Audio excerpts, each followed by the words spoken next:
आपण बघितलं सगळ्या संरक्षण तज्ञांच्या प्रतिक्रिया सुद्धा येत आहेत। आपले मॅनेजिंग एडिटर उमेश कुमावत आपल्या सोबत आहेत। उमेश सर, आपण बघितलं की सगळ्या संरक्षण तज्ञ आणि निवृत्त लष्करी अधिकाऱ्यांचं मत असं आहे की 1000 किलोच्या बॉम्बची तीव्रता प्रचंड मोठी आहे आणि बालाकोटमध्ये दहशतवाद्यांचा एकही टेंट शिल्लक राहिला असेल याची शक्यता फार कमी वाटते।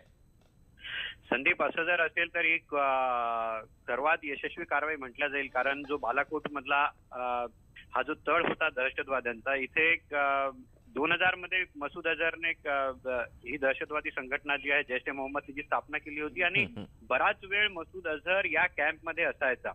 त्यानंतर त्याने इथे येणं थांबवलं होतं, मात्र त्यांचा जो एक कमांडर आहे सय्यद अहमद शाहिद, त्याने बालाकोट मध्ये जे अतिरेकी असतात त्यांना अतिरेकी जे मिलिटरी ट्रेनिंग असतं ते बालाकोट मध्ये दिलं जायचं। जैश ए मोहम्मदचे जे सर्व अतिरेकी असतात त्यांना मिलिटरी ट्रेनिंग दिलं जायचं आणि त्यानंतर त्यांना भारतात पाठवलं जायचं। त्यामुळे हा जो त्यांचा कॅम्प होता, अल्फा 3 नाव होते याचं, हा सर्वात महत्वाचा होता। त्यामुळे त्या तळावर जर आपण हल्ला केला तर जैश ए मोहम्मदला आपण संपवू शकतो। जवळपास ही माहिती जी आहे ती भारतीय लष्कराकडे होती, त्यामुळे तिथेच हल्ला करण्यात आला जिथे हे दहशतवादी तयार करण्यात येत होते, जिथे त्यांना दहशतवादाचं मिलिटरी ट्रेनिंग दिल्या जात होतं। त्या अल्फा 3 वर जो आहे तो रात्री 3:30 वाजता बॉम्ब हल्ला झालेला आहे आणि जवळपास 200 ते 300 कॅज्युअलिटीज जसं सूत्रांकडून माहिती मिळते तिथे झालेल्या आहेत। आणि असं जर झालं असेल तर मौलाना मसूदचा सर्वात मोठा कमांडर सय्यद अहमद शाहीन जो आहे तो कदाचित देशात मारला गेला जाऊ शकतो आणि सर्वात मोठं यश असेल भारतीय सैन्याचं आणि जैश ए मोहम्मदला संपवण्याचं। तर आता जो हा हल्ला झाला आणि हे कन्फर्मेशनही आलेलं आहे पाकिस्तानकडून, त्यामुळे भारतीय लष्कराकडून कदाचित आता काही वेळानंतर यावर जे उत्तर आहे की नेमकं काय झालेलं आहे ते येऊ शकतं। अगदी सर, या सगळ्या पार्श्वभूमीवर आपण बघतोय की आपलं लष्कर असेल, हवाई दल असेल, या सगळ्यांना अलर्ट करण्यात आलेला आहे। कारण संदीप, त्याचं कारण असं आहे की आपण जेव्हा एखादा मोठा हल्ला केला जातो त्यावर तिकडून काय प्रतिक्रिया येईल हे सांगता येत नाही। त्यासाठी सध्या जे आहे इंडियन एअरफोर्स पूर्णपणे अलर्टवर आहे आणि स्वतः पाकिस्ताननेच जसं सांगितलं की 3 ते 3.5 तासापूर्वी ही माहिती दिली की भारतीय जे हवाई दल आहे त्यांनी ते पाकिस्तानच्या हद्दीत घुसले आणि त्यांना आम्ही परतवून लावलं असं त्यांनी सांगितलंय। मात्र बालाकोट ज्या ठिकाणी आहे एलओसी नंतर पीओकेच्या बाजूला तिथे, तर एक प्रकारे भारताने हा पाकिस्तानवर केलेला हल्ला आहे हे स्वतः पाकिस्तानने मान्य केलेला आहे आणि याचीच वाट जी आहे पूर्ण भारतातली जी लोक होते ती बघत होते, कारण संपूर्ण भारतीयांच्या मनात एक तीड होती पुलवामाच्या हल्ल्यानंतर आणि सरते शेवटी आज भारतीय हवाई दलानं पाकिस्तानमध्ये घुसून हवाई दल्ला करून त्या अतिरेक्यांना मारण्यात यश मिळवलेलं आहे। तो तळ उद्ध्वस्त करण्यात यश मिळवलेलं आहे जिथे जैश ए मोहम्मदचे अतिरेकी हे मिलिटरी ट्रेनिंग घेत होते। अल्फा 3 हे त्या तळाचं नाव आहे। अगदी उमेश सर, या सगळ्यामध्ये आता भारतीय लष्कराकडून कोणत्या अधिकृत अशा प्रकारची पत्रकार परिषद घेऊन याबद्दलची माहिती काय दिली जाऊ शकते?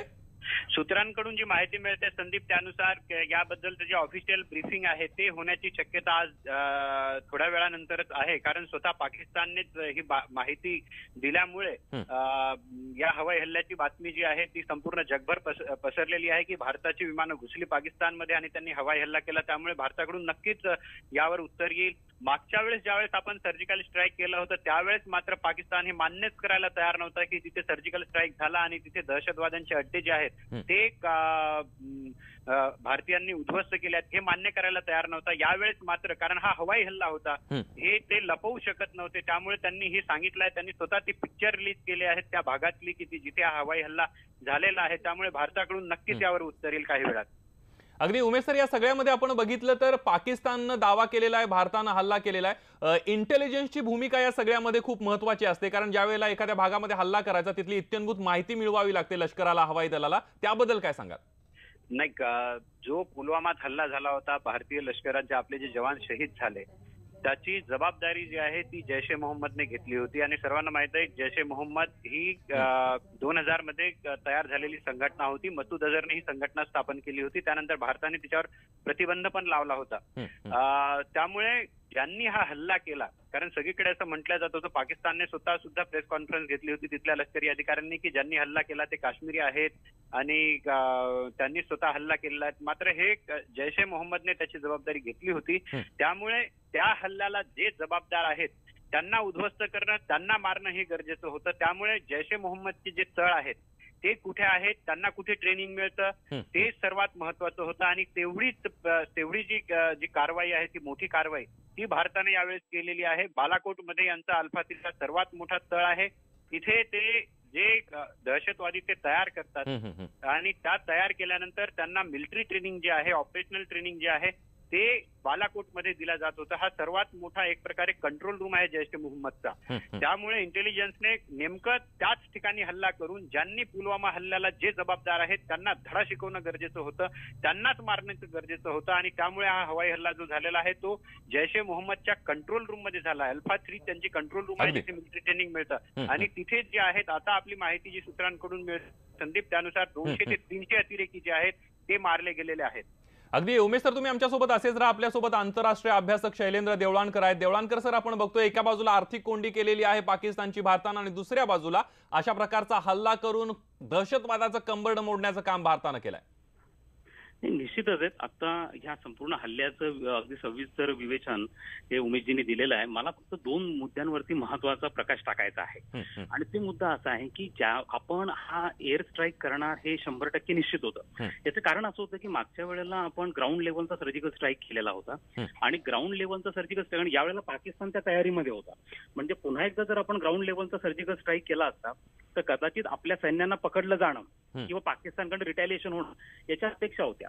त्यामुळे आपल्याकडे जी एअर पॉवर आहे, आपल्याकडे जे हवाई दलाचं सामर्थ्य आहे, त्याचं प्रदर्शन आपण पुलवामाच्या दहशतवादी हल्ल्यानंतर 2 दिवसांनीच केलेलं होतं. तर याच्यामध्ये एक प्रकार असतो की याला आपण प्रेसिजन किंवा कॅलिब्रेटेड एअर स्ट्राईक्स असं म्हणतो. आणि अशा प्रकारची प्रेसिजन आणि कॅलिब्रेटेड एअर स्ट्राईक ह्या नॅटोच्या फौजा सध्या इराक आणि सिरियामध्ये करतायत. त्याचप्रमाणे अमेरिकन फौजा या अफगाणिस्तान आणि पाकिस्तानच्या बॉर्डरवरती करतायत. परंतु याच्या काही प्री कंडिशन्स असतात. याच्यातला सगळ्यात मोठी कंडिशन जी असते की याच्यासाठी तुम्हाला इंटेलिजन्स गॅदरिंग हे फार महत्वाचा इनपुट असतो. कारण तुमचं जेव्हा एअर स्ट्राईक होतो त्यावेळेला त्याला प्रेसिजन म्हणजे त्याच ठिकाणावरती तो झाला पाहिजे. मग तिथं तुमचं खरंच दहशतवादी तळ आहे का, तिथं आसपास कोणी निष्पाप लोक तर नाही आहेत ना, विनाकारण कोणतं नैसर्गिक साधन संपत्तीचं नुकसान होत नाहीये ना. तर हा जो इंटेलिजन्स गॅदरिंग प्रकार आहे हा एअर स्ट्राईक मध्ये महत्वाचा असतो आणि जो गेल्या 10 दिवसांपासून इंटेलिजन्स गॅदरिंग केलं जात होतं. हा पहिला मुद्दा. दुसरा मुद्दा की आम्ही यापूर्वी पण तुमच्या चॅनलच्या प्लॅटफॉर्मवरनं सांगितलं होतं की हे कधी पण आंतरराष्ट्रीय सीमेवरती भारत अशा प्रकारचा हल्ला नाही करणार. भारत हा हल्ला फक्त एलओसी वरती करू शकतो. कारण एलओसी वरती केल्यानंतर, क्रॉस केल्यानंतर त्याचं जे डिफायनिंग आहे ते सध्या पोरस असल्यामुळे पाकिस्तानकडनं रिटॅलिएशन होण्याची शक्यता फार कमी आहे. परंतु जर तुम्ही पंजाबमध्ये आंतरराष्ट्रीय बॉर्डरवरती अशा प्रकारचा एअर स्ट्राईक केला असता तर क्विक रिटॅलिएशन झालं असतं आणि तो आंतरराष्ट्रीय ट्रीटींचा भंग झाला असता. त्यामुळे इथं मात्र तशा पद्धतीची पॉसिबिलिटी ज्या आहेत या अत्यंत कमी आहेत. त्यामुळे आपण ज्या पद्धतीने केला अत्यंत चातुर्याने हा केलेला एअर स्ट्राईक आहे आणि तो आपल्याकडे बेस्ट अवेलेबल मार्ग होता. ज्या पद्धतीचे हवाई लढाऊ विमानं आमच्याकडे आहेत, मग ते सुखोई असतील, मिराग असतील, जाग्वार असतील, त्यांच्याकडे प्रेसिजन लेझर गाइडेड बॉम्ब टाकणं किंवा मिसाईल टाकणं ही कॅपॅबिलिटी आपल्याकडे आहे. त्यामुळे त्याचा आपण योग्य पद्धतीने उपयोग केलेला आहे. अगदी शैलेंद्र सर, कुठेतरी पाकिस्तानची नांगी ठेचली आहे भारतानं असं म्हणताय? नाही, निश्चितच आहे. आपला जो मुख्य उद्देश होता की आपण एक सर्वसमावेशक अशा प्रकारचं धोरण या बाबतीमध्ये आखलेलं होतं आणि आपल्या धोरणाची काही प्रमुख उद्दिष्ट होती. एक म्हणजे पाकिस्तानला आंतरराष्ट्रीय स्तरावरती आयसोलेट करणं हा एक. दुसरं म्हणजे जे सप्टेंबर महिन्यामध्ये ज्याच्यामध्ये फायनान्शियल ऍक्शन टास्क फोर्सची जी टीम पाकिस्तानच्या भेटीवर येणार आहे आणि ते ग्रे लिस्टमध्ये आहे, त्यांना ब्लॅक लिस्टमध्ये आपल्याला करायचं आहे, त्यासाठी प्रयत्न करणं. तिसरं म्हणजे युनायटेड नेशनच्या सिक्युरिटी काउन्सिलमध्ये अझर मसूदला UN डेझिग्नेटेड टेररिस्ट म्हणून डिक्लेअर करणं. हे 3 आपले प्रामुख्याने उद्दिष्ट होते आणि त्यासाठी आपण पाकिस्तानची आर्थिक कोंडी करण्याचा प्रयत्न करत होतो. आणि ते करत असताना आपण वेगवेगळ्या प्रकारचे मेसेजेस दिले. मग आपण त्याचा हा देखील मेसेज दिला की आम्ही आमच्या वाट्याच्या ज्या 3 नद्या आहेत त्या इंडस वॉटर ट्रीटीमध्ये, ज्याला आपण रावी, सतलज आणि बियास म्हणतो, त्या पूर्व वाहिनी नद्यांचं पाणी आम्ही आमच्याकडे स्वतः वापरण्याचा प्रयत्न करू. त्यामुळे पाकिस्तान हा बिथरलेला होता, घाबरलेला होता. आणि तुम्ही बघत असाल की गेल्या 2-3 दिवसांपासून इम्रान खान सारखी कन्सिलिटरी लँग्वेज वापरत होते, म्हणजे समजूतदाराची भाषा वापरत होती की आम्हाला संधी द्या, आम्ही शांततेसाठी तयार आहोत, एक तरी चर्चेची संधी द्या. ही जी भाषा आहे ही यापूर्वी कोणत्याही पाकिस्तानच्या पंतप्रधानांकडून आलेली नव्हती. आणि कालच पाकिस्तानचे लष्कर प्रमुख परवेज मुशर्रफ यांनी इम्रान खानना कानपिचकी दिल्या होत्या. त्यांनी सांगितलं की भारताची रिटॅलिटरी पॉवर जी आहे, म्हणजे आपला जो एकूणच न्यूक्लिअर प्रोग्राम आहे, रिटॅलिटरी पॉवरवरती म्हणजे परत वार करण्याची क्षमता. भारत कधीही अण्वस्त्रांनी किंवा हवाई हल्ला पहिले करणार नाही, पण भारत परत वार मात्र मोठ्या प्रमाणावर करू शकतो. आणि त्यामुळे त्यांनी सांगितले की तुम्ही एक बॉम्ब भारतावर टाकाल, भारत 20 बॉम्ब टाकू शकतो, कारण त्याची रिटॅलिटरी कॅपॅसिटी मोठी आहे. त्यामुळे इम्रान खान हे प्रचंड दबावामध्ये होते आणि त्यांना याची पूर्ण कल्पना होती. म्हणूनच जनरल बाजवा हे बॉर्डरवरती जाऊन येणं, बॉर्डरवरच्या अनेक त्यांचे लोकेशन वॅकेट करणं, तिथल्या हॉस्पिटल्सला मेसेज देणं, अशा प्रकारची तयारी ही बाजवानी देखील केलेली होती. हे आपण विसरून चालणार नाही. त्यामुळे मला असं वाटतं की एक प्रकारे इम्रान हा पूर्ण पाकिस्तानला एक कडक मेसेज आहे आणि पुन्हा एकदा ते अशा स्वरूपाचे पुलवामा सारखे भ्याड हल्ले करण्यापासून ते 10 वेळा विचार करतील असं मला वाटतं. अगदी शैलेंद्र सर, या सगळ्यामध्ये आपण जर बघितलं तर पाकिस्तान आपल्या खूप मागे आहे. म्हणजे लष्करी सामर्थ्य असेल किंवा आर्थिकदृष्ट्या असेल, या सगळ्याच्या कमतरता ज्या आहेत पाकिस्तानच्या, त्या खूप मागे आहेत. आणि याचाच अंदाज पाकिस्तानला किंवा इम्रान खानला आलेला असेल आणि त्याचमुळे त्यांनी काल जे पत्रक काढलेलं आहे शांततेचा एक संधी द्या, त्यातूनच असेल. हे निश्चितच आहे. लक्षात घ्या की कन्व्हेन्शनल वॉरफेअर आणि न्यूक्लिअर वॉरफेअर अशा युद्धाच्या 2 प्रकार असतात. तर कन्व्हेन्शनल वॉरफेअर मध्ये आपण पाकिस्तानपेक्षा अनेक पटीने सुपेरियर आहोत. म्हणजे आपलं लष्कर पाकिस्तानच्या पेक्षा मोठं आहे, प्रभावी आहे, आपलं एअरफोर्स असेल, नॅव्हल फोर्स आहे, हे पाकिस्तानपेक्षा आहे आणि ते आपण 3 युद्धांमध्ये सिद्ध पण केलेलं आहे. आणि म्हणूनच पाकिस्तान आपल्याबरोबर समोरासमोर युद्ध करण्यासाठी तयार नाही, म्हणून त्यांनी प्रॉक्सी वॉर सुरू केलं. हे देखील सिद्ध आहे. फक्त काय झालंय की 1998 नंतर दक्षिण आशियाचे एकूणच सगळे जे डायनामिक्स आहेत पॉवर पॉलिटिक्सचे, हे बदललेले आहेत. कारण 1998 ला या दोन्ही देशांनी अण्वस्त्र परीक्षण केलं. आज पाकिस्तानकडे न्यूक्लिअर बॉम्ब्स आहेत, आपल्याकडे न्यूक्लिअर बॉम्ब्स आहेत. आणि पहिल्यांदा असं घडलेलं आहे की असे न्यूक्लिअर रायव्हल ते एकमेकांचे शेजारी आहेत आणि त्यांच्या सीमारेषा एकमेकांना भिडलेल्या आहेत. त्यामुळे थोडंसं जर वॉर इस्केलेट झालं तर ते न्यूक्लिअर वॉरमध्ये परावर्तित होऊ शकतं, अशी भीती असल्यामुळे आपण बऱ्यापैकी पेशन्स ठेवून होतो. परंतु उरीनंतर जो सर्जिकल स्ट्राईक आपण केला तर त्याला आम्ही आमच्या डिफेन्सच्या लँग्वेजमध्ये सायकोलॉजिकल रिस्ट्रेन असं म्हणतो. सायकोलॉजिकल रिस्ट्रेन म्हणजे आपण छोटासा अटॅक केला आणि पाकिस्तानी अणुबॉम्ब टाकला तर आपण काय करायचं. तर ही जी एक रिस्ट्रेन असतो आपल्यावरती, आपण एक बंधन टाकून घेतलं होतं. तर या सायकोलॉजिकल किंवा मानसशास्त्रीय दडपणातनं आपण बाहेर आलो जेव्हा उरीनंतर आपण ग्राउंड लेवलचा सर्जिकल स्ट्राईक केला. त्यामुळे मला असं वाटतं की आता आपण असं काही जरुरी नाही आहे की पाकिस्तानकडे दोघांकडे न्यूक्लिअर बॉम्ब आहे म्हणजे स्मॉल सर्जिकल स्ट्राईक आपण करू शकत नाही. त्यामुळे आता मला असं वाटतं की याचा पाकिस्तानला एक धडा व्यवस्थितपणे मिळालेला आहे आणि कशा पद्धतीने भारत एअर स्ट्राईक करू शकतो हे पाकिस्तानला कळालेलं आहे. त्यामुळे मला असं वाटतं की we have communicated an excellent message. अगदी देवळानकर सर, एक शेवटचा प्रश्न विचारतो, कारण बघा या सगळ्यामध्ये भारतानं जे पाकिस्तानला ज्या गोष्टी पाठवत होते किंवा अन्नधान्य पाठवत होते, टोमॅटो पाठवत होते, ते बंद झालेले आहेत. कुठेतरी पाकिस्तानच्या जनतेचा एक रोष आहे, तो पाकिस्तानच्या सरकारवर, लष्करावर अगोदरपासून आहे, तो वाढवायचं काम सुद्धा भारतानं केलं या आर्थिक कोंडीतून. आर्थिक कोंडी मागचा आपला उद्देशच तो होता प्रामुख्याने की पाकिस्तान सध्या पूर्णपणे आर्थिक पेच प्रसंगामध्ये अडकलेला आहे. पाकिस्तानमध्ये कोणी आंतरराष्ट्रीय संस्था पाकिस्तानला लोन देत नाहीयेत. IMF ची टीम जरी येऊन गेलेली असली तरी IMF ने अजून बेलआउट प्रोग्राम मधला पहिला इन्स्टॉलमेंट $4 बिलियन रिलीज केलेला नाहीये. तो होईल का नाही सांगता येत नाही. $100 मिलियन ची जी मदत अमेरिका करणार होती ती डोनाल्ड ट्रम्प यांनी होल्ड केलेली आहे. आणि अशा वेळेला चीन जे देतो आहे ते चीन फक्त कर्ज रूपाने देतोय. चीन काय त्यांना मदत करत नाहीये. त्यामुळे आपल्याला हा एक मार्ग होता की जो मोस्ट फेवर्ड नेशनचा दर्जा आपण दिलेला होता आणि जी प्रेफरन्शियल ट्रीटमेंट ट्रेड मधली आपण पाकिस्तानला देत होतो ती आपण विड्रॉ केल्यामुळे असं झालं की ज्या पाकिस्तानकडनं भारतामध्ये येणाऱ्या वस्तू होत्या आणि ज्या भारतातनं पाकिस्तानकडे जाणाऱ्या वस्तू होत्या यांच्यामधलं टेरिफ वाढलं. म्हणजे जे टोमॅटो तुम्ही आता उल्लेख केला ते $200 किलो प्रमाणे तिथे विकायला लागले. त्यामुळे सामान्य जनतेचा रोष हा पाकिस्तानच्या लष्करावरती वाढणारच आहे. आणि आपला बेसिकली आपलं टार्गेट तेच होतं. म्हणजे आपण हे दाखवण्याचा प्रयत्न करत होतो की मलेशिया ही इस्लामिक कंट्री आहे, तिथे लष्कराची राजवट होती. इंडोनेशिया इस्लामिक कंट्री आहे, तिथेही लष्कराची राजवट होती. बांगलादेशचं उत्तम उदाहरण आहे, बांगलादेशमध्ये लष्करी राजवट होती.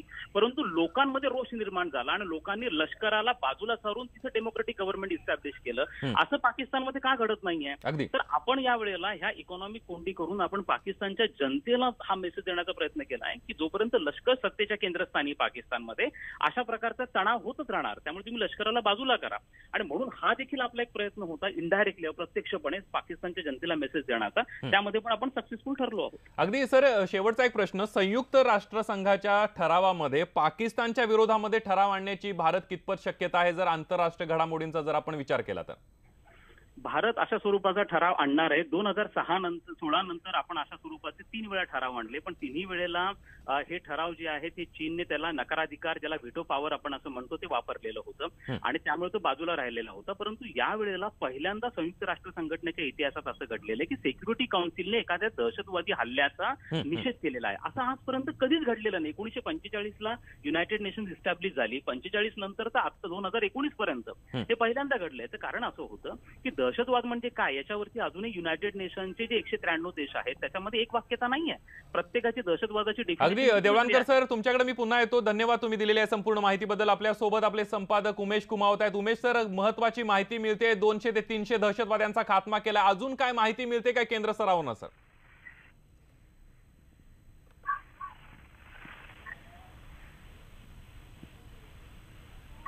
उमेश सर, माझा आवाज पोहोचतोय? आपण बघतोय काही तांत्रिक कारणांमुळे उमेश कुमावत सर आमच्या सोबत जोडले जाऊ शकत नाहीत. आपल्या सोबत आपले नवी दिल्लीचे प्रतिनिधी प्रशांत लीला रामदास आहेत. प्रशांत, भारताने एक मोठी कारवाई केली आहे, काय सांगाल अधिक माहिती? बरोबर, या संदर्भात अत्यंत महत्वाची बैठक अरुण जेटली आहेत, जे अर्थमंत्री, त्यानंतर निर्मला सीतारामन जे केंद्रीय संरक्षण मंत्री आहेत, त्यानंतर सुषमा स्वराज ज्या परराष्ट्र मंत्री आहेत, यांची एक अत्यंत महत्वाची बैठक पंतप्रधान नरेंद्र मोदी यांच्यासोबत सुरू झालेली आहे. आणि या बैठकीनंतर होऊ शकतं पंतप्रधान नरेंद्र मोदी किंवा कुठलाही मंत्री या संदर्भात अत्यंत महत्वाचा देशाला संबोधित करू शकतात. आणि सोबतच या सर्व कारवाईवर जर बघितलं आपण तर आता सगळ्या प्रतिक्रिया यायला सुरुवात झालेली आहेत. खास करून राहुल गांधींनी प्रतिक्रिया दिली आहे. सोबतच जर बघितलं आपण शेखावत जे आहेत गजेंद्र शेखावत यांनी देखील प्रतिक्रिया दिली. आणि एक प्रकारे असं म्हणता येईल की या सगळ्या कारवाईचं स्वागत केलं आहे. आणि ज्या पद्धतीने राहुल गांधी स्पष्ट केलंय की मी भारताच्या हवाई दलाच्या जवानांना सॅल्यूट करतो, अशा प्रकारची प्रतिक्रिया आली. एक प्रकारे असं म्हणता येईल की ही जी कारवाई आहे या कारवाईबद्दल सगळ्यांनी हवाई दलाची पाठ थोपटली आहे. पण महत्वाचं म्हणजे आता पंतप्रधान नरेंद्र मोदींनी अत्यंत महत्वाची बैठक सुरू केलेली आहे. अगदी प्रशांत, तुम्ही आमच्या सोबत असेच राहा. आपल्या सोबत आपले संपादक उमेश सर आहेत. उमेश सर, काय माहिती मिळते केंद्रातून याबद्दलची? नाही, ही बैठक सुरू झालेली आहे त्यानंतर याची माहिती जी आहे ती भारताकडून देण्यात येईल. कारण एक प्रकारे जो हा हल्ला आहे संदीप, हा पाकिस्तानवरच एक प्रकारे हल्ला आहे भारताने केलेला.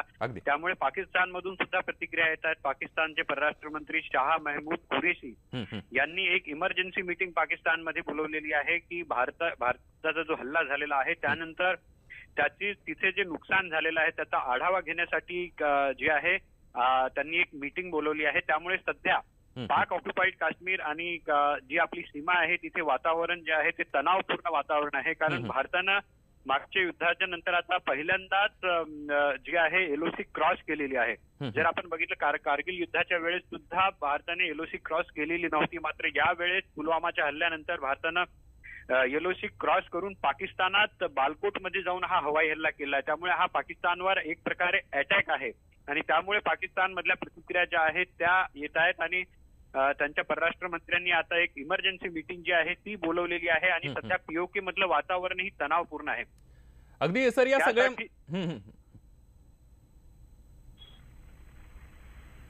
बोला सर. आणि त्यासाठीच जे आहे या हल्ल्याची माहिती जी आहे ते आपले NSA जे आहेत, national security adviser Ajit Doval यांनी मोदींना दिलेली आहे. आणि मोदींनी आता एक बैठक बोलवली आहे. त्यानंतर भारतीय म्हणजे आपल्या देशाकडून काहीतरी याबद्दल जे आहे एक अधिकारिक माहिती जी आहे ती रिलीज करण्यात येईल. अगदी उमेश सर, या सगळ्या पार्श्वभूमीवर जैश ए मोहम्मदचा जो म्होरक्या आहे मौलाना मसूद अझहर, हा कुठं होता रात्री? नाही, त्याबद्दल जी माहिती आहे ती नंतर संदीप बाहेर येईल. कारण आता यात नेमकं त्यावेळेस तो तिथे होता की नव्हता, त्यात जर असेल तर त्या ठिकाणी ज्या प्रकारे म्हटलं जातं की 1000 किलोचा जो बॉम्ब पडला आहे त्यामुळे जवळपास अर्धा किलोमीटरच्या ज्या एरियातले जे तिथले जे कॅम्प होते ते पूर्णपणे उद्ध्वस्त झालेले आहेत त्या ठिकाणी. आणि कदाचित त्याचे फोटो हे काही वेळाने पाकिस्तान रिलीज करेल.